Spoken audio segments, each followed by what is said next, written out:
তো আজকে আমি যে বিষয় নিয়ে ডিসকাস করবো সেটা হচ্ছে ইন্ডিয়ান ভিসার কারেন্ট যে সিচুয়েশন আছে সেটা নিয়ে। আমাদের দেশ থেকে সবচেয়ে বেশি মানুষ যে দেশটাতে যায় সেটা হচ্ছে ইন্ডিয়া। মানুষ বিভিন্ন পারপাসে যায়, ঘুরতে, মেডিকেল পারপাস, তারপর হচ্ছে পড়ালেখা করতে যায়, বিজনেস করতে যায়। এছাড়া ইন্ডিয়াতে হচ্ছে বিভিন্ন ইউরোপের বিভিন্ন কান্ট্রির হচ্ছে অ্যাম্বাসি আছে, সেগুলো ফেস করতে যায়, বিভিন্ন কারণে যায়। বাট বর্তমানে আসলে যে ভিসা দেওয়ার যে বিষয়টা আছে এটা আসলে অনেক লিমিটেড হয়ে গেছে।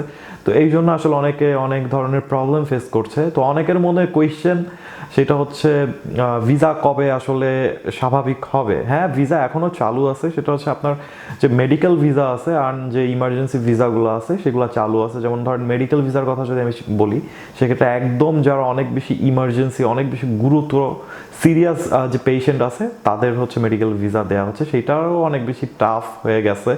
তো এটা ভিন্ন বিষয়। আমি হচ্ছে আজকে বেসিক্যালি ডিসকাস করবো হচ্ছে ট্যুরিস্ট ভিসার নিয়ে, বা ট্যুরিস্ট ভিসার বর্তমান যে পরিস্থিতি সেইটা নিয়ে। তো এইটা অনেক পুরনো খবর যে বর্তমানে বাংলাদেশি যারা আছে তারা হচ্ছে ট্যুরিস্ট ভিসা পাচ্ছে না, বা হচ্ছে পাচ্ছে না বললে ভুল হবে, মানে অ্যাপ্লিকেশন করারই কোনো সুযোগ নাই, মানে অ্যাপ্লাই আপনি করতে পারবেন না। তো এইবার একটা বিষয় আসি, সেটা হচ্ছে বেনাপোল ল্যান্ড বর্ডার যেটা আছে। বেনাপোল ল্যান্ড বর্ডার হচ্ছে সাউথ এশিয়ার মধ্যে সবচেয়ে বড় ল্যান্ড বর্ডার। তো এই বর্ডারে আসলে কিছুদিন আগে একটা প্যাসেঞ্জার টার্মিনাল বা হচ্ছে ইমিগ্রেশন টার্মিনাল হচ্ছে ওপেন করা হয়েছে। তো সেইটা দেখে অনেকে হয়তোবা ভাবতেছেন, বা অনেকে হয়তোবা বলতেছেন যে খুব তাড়াতাড়ি হয়তোবা Indian government tourist visa issue করবে। আসলে বিষয়টা একদমই এরকম না। কারণ হচ্ছে এই যে প্যাসেঞ্জার টার্মিনাল, এটা কিন্তু অনেক আগে থেকে ইনিশিয়েট নেওয়া হয়েছে যে এরকম একটা প্যাসেঞ্জার টার্মিনাল হচ্ছে বানানো হবে। তো অনেক আগে থেকে এটার কাজ শুরু হয়েছে, বাট কাজ শেষ হয়েছে হচ্ছে এই কিছুদিন আগে। তো তারা তো ডেফিনেটলি এই কাজ আটকায় রাখবে না। তো তারা তাদের মতো করে হচ্ছে প্যাসেঞ্জার টার্মিনাল ওপেন করছে, যে পরবর্তীতে যখন তারা ভিসা চালু করবে তখন হচ্ছে এই প্যাসেঞ্জার টার্মিনাল তারা ইউজ করবে। বাট সেটা তো ওপেন করতে হবে, তো সেইটা তারা ওপেন করছে। তার মানে এইটা না যে প্যাসেঞ্জার টার্মিনাল চালু করার জন্যই হচ্ছে ভিসা তারা ইস্যু করে দেবে, বিষয়টা কিন্তু এরকম না, একদমই না। কারণ এই প্যাসেঞ্জার টার্মিনাল কিন্তু অনেক আগেই ইনিশিয়েট নেওয়া হয়েছে, মানে আপনার ধরেন এই যে 5ই অগাস্ট আছে, এর অনেক আগে থেকে এই প্যাসেঞ্জার টার্মিনালের কনস্ট্রাকশন চলছে। তো আসলে এইটা ভাবার কোনো কারণ নাই যে প্যাসেঞ্জার টার্মিনাল ওপেন হয়েছে বলে হচ্ছে আপনাদেরকে ভিসা দেওয়া হবে, ট্যুরিস্ট ভিসা, বা Indian government tourist visa issue করবে, বিষয়টা আসলে এরকম না। আরও কিছু কথা শোনা যাচ্ছে যে এটা তো 2024 সাল, 2025 সালে হচ্ছে ইন্ডিয়ান গভর্নমেন্ট হচ্ছে ট্যুরিস্ট ভিসা ইস্যু করবে বা ট্যুরিস্ট ভিসা ইস্যু করা স্টার্ট করবে। এটা পুরোপুরি ফেক নিউজ।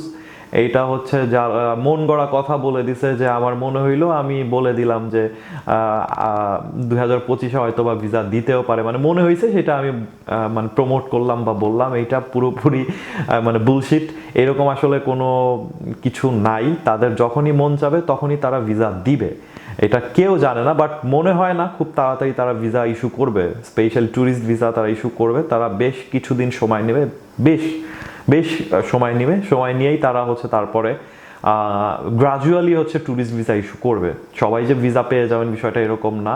অনেক অনেক অ্যানালাইসিস করে যাদের দরকার তাদেরকে আসলে ভিসা দিবে, বা তাদের মনে হবে যারা ইলিজিবল তারাই আসলে ভিসা পাবে। এখন আগে যেরকম মানুষ ভিসা পেত সেরকম আসলে ভিসা পাবে না। এটা আমার পার্সোনাল অ্যানালাইসিস। আশা করি এইটাই হবে, মানে আশা করি সবাই ভিসা পাক, তাড়াতাড়ি ভিসা চালু হোক। বাট মানে অ্যানালাইসিস করে যেটা বুঝলাম যে এরকমটাই হবে।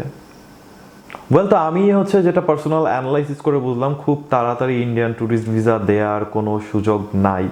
হ্যাঁ, ট্যুরিস্ট ভিসা দিবে তারা, কিন্তু এটা বেশ সময় নেবে। এটা হচ্ছে তারা অনেক দিন এটা অবজারভেশন করবে, অ্যানালাইসিস করবে, সব কিছু বিবেচনা করে তারপর তারা ডিসিশন নেবে যে তারা আসলে ভিসা দিবে কিনা। অ্যান্ড আরেকটা বিষয় আমি বলে রাখি যে ইন্ডিয়ান ট্যুরিস্ট ভিসা যদি তারা দেয়ও, ধরেন বেশ কিছু দিন পরে, কয়েক মাস, 6 মাস, 1 বছর, 1.5 বছর পরে যদি তারা ট্যুরিস্ট ভিসা ইস্যুও করে, সেক্ষেত্রে কিন্তু আগে যেরকম ট্যুরিস্ট ভিসা দিয়ে দিত, বা আগে যেমন ট্যুরিস্ট ভিসা পাওয়া ইজি ছিল, সেই বিষয়টা কিন্তু আর থাকবে না। বিকজ তারা অনেক দেখে শুনে তারপরে হচ্ছে ভিসা দিবে সবাইকে।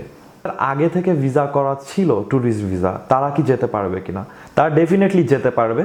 ধরেন আপনার হচ্ছে জুন মাসে ভিসা করা ছিল, তো যাদেরকে হচ্ছে 6 মাসের ভিসা দিছে, জুন থেকে হচ্ছে তাদের মেয়াদ থাকবে হচ্ছে ডিসেম্বর পর্যন্ত।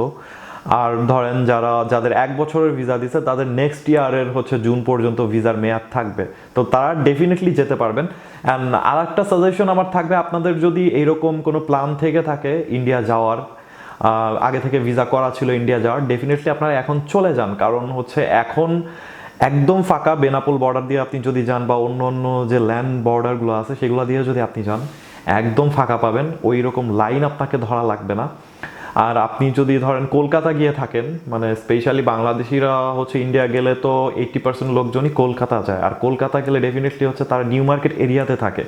তো আপনারা যদি কলকাতা গিয়ে থাকেন সেক্ষেত্রে এখনই চলে যান, কারণ ওই জায়গাগুলোতে আসলে আগের মতো ওই সিন্ডিকেট নাই, যে হোটেল ভাড়া বেশি বা জিনিসপত্রের দাম বেশি, এই জিনিসগুলো একদমই নাই, কিন্তু সিন্ডিকেট পুরো ভেঙে গেছে।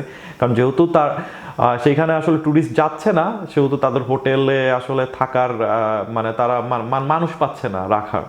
তো ডেফিনেটলি এই সময়টায় যান, আপনি খুব কম খরচে ভালোভাবে ঘুরতে পারবেন। যেখানে হচ্ছে এমনি সময়ে যে হোটেল ভাড়া যেটা, সেইটার থেকে আপনি 40% 50% কমে হচ্ছে হোটেল ভাড়া নিয়ে থাকতে পারবেন, অ্যান্ড মানুষও কম থাকবে, আপনি খুব ভালোভাবে ঘুরতে পারবেন।